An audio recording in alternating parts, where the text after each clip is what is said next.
Hello, students.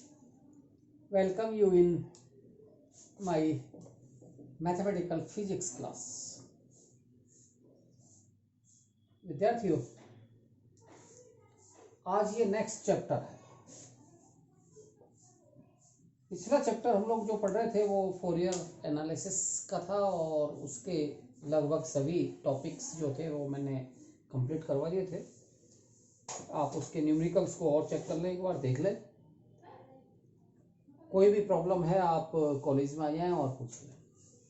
आज ये अगला टॉपिक है स्पेशल थ्योरी ऑफ रिलेटिविटी। अगली यूनिट है ये आपेक्षिकता का विशिष्ट सिद्धांत। इसमें दो चीजें होती हैं, एक तो आपेक्षिकता का सिद्धांत,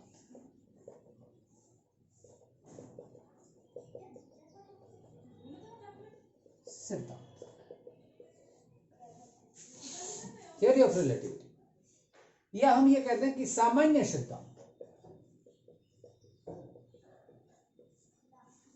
थ्योरी ऑफ रिलेटिविटी या जनरल थ्योरी ऑफ रिलेटिविटी, सामान्य सिद्धांत ये है। विद्यार्थियों, पिछले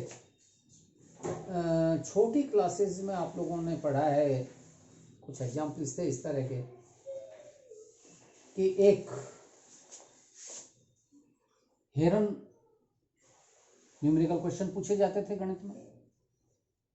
एक हिरन दौड़ रहा है और उसके पीछे एक डॉग, ये भी दौड़, इसका वेग हम मान लें कि 40 किलोमीटर पर आवर के हिसाब से ये दौड़ रहा है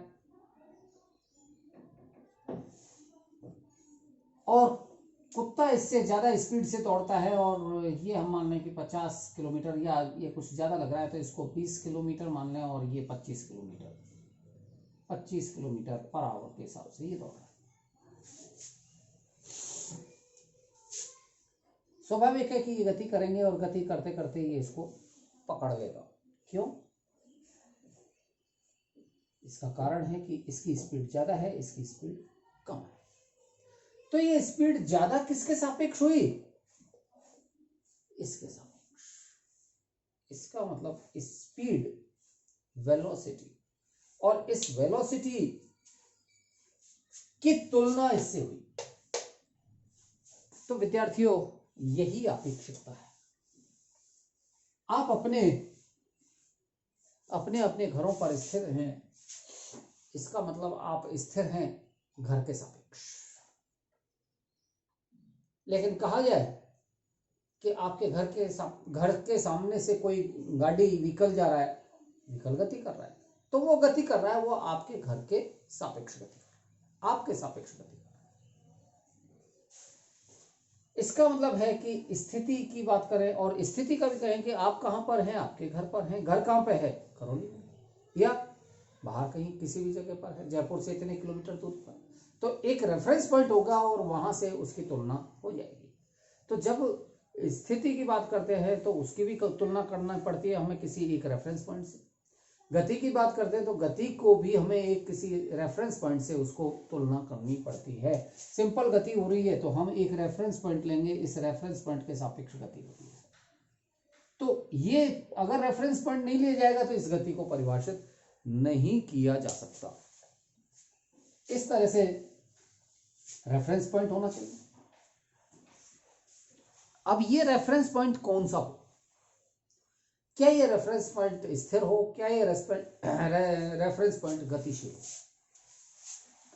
तो विद्यार्थियों, अगर हमें गति का या स्थिति का निर्धारण करना है तो रेफरेंस पॉइंट, निर्देश बिंदु, स्थिर बिंदु होना चाहिए। स्थिर बिंदु कहां लें हम? अगर हम हमारी पृथ्वी पर लेते हैं स्थिर बिंदु, तो पृथ्वी भी गति कर रही है, पृथ्वी रोटेट भी हो रही है और पृथ्वी रिवॉल्यूशन भी कर रही है। सूर्य के रिवॉल्यूशनरी गति है और अपने अक्ष पर वो रोटेशनल मोशन है उसमें। तो पृथ्वी का बिंदु भी कोई स्थिर बिंदु नहीं हो सकता। आखिर स्थिर बिंदु हमें गति और स्थिति और गति, इन दोनों भौतिक राशियों का अध्ययन करना है और इनके अध्ययन करने के लिए हमें कोई निर्देश बिंदु चाहिए और ये निर्देश बिंदु एक स्थिर बिंदु हो और स्थिर बिंदु की सर्च करें, हम इसको खोजें तो हमें निर्देश बिंदु कहाँ लें? पृथ्वी को ले लें, पृथ्वी स्थिर, और पृथ्वी के अलावा अगर हम और कोई बिंदु लें तो वो भी कहीं कुछ समझ में नहीं आता। तो विद्यार्थियों, इसके लिए सर्वप्रथम साइंटिस्टों ने एक कल्पना की और उस कल्पना में ये किया कि हमारा पूरा ब्रह्मांड, उसमें एक माध्यम है और ये माध्यम ईथर है। इस माध्यम का नाम उन्होंने ईथर। ये एक सर्वव्यापी माध्यम है और इस माध्यम में किसी भी प्रकार की गति होती है वो बिना किसी रेजिस्टेंस के, बिना किसी रुकावट के गतियां संभव हैं। ये एक काल्पनिक माध्यम वैज्ञानिकों ने माना और उसमें ये माना गया कि ईथर जो सर्वव्यापी माध्यम है ये स्थिर माध्यम है। इसको हम एब्सोल्यूट स्टेशनरी मान सकते हैं, परम स्थिर माध्यम मान सकते हैं। तो इसके सापेक्ष यदि गति होंगी तो उन गतियों का निर्धारण किया जा सकता है, ईथर के सापेक्ष स्थिति का निर्धारण किया जा सकता है। तो ये आपेक्षिकता का एक सामान्य सिद्धांत है जिसके सापेक्ष गति या स्थिति का निर्धारण किया जा सकता है। तो इस निर्धारण के लिए जो एक्सपेरिमेंट के रूप में काम में लिया वो लिया था माइकलसन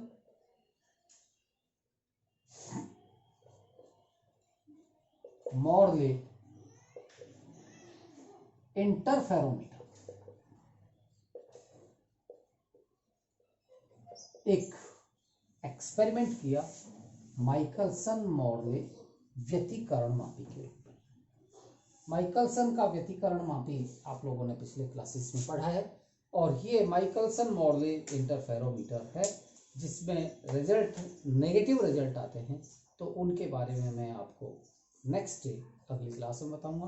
तो ये एक सिंपल इंट्रोडक्शन था कि इसके रिजल्ट उल्टे रिजल्ट आते हैं, नेगेटिव रिजल्ट आते हैं, इसलिए हमारा ये सामान्य सिद्धांत या ईथर की परिकल्पना, ये परिकल्पना गलत सिद्ध होती है। और तब जाकर के आइंस्टीन ने स्पेशल थियोरी ऑफ रिलेटिविटी आपेक्षिकता का विशेष सिद्धांत डेवलप किया था।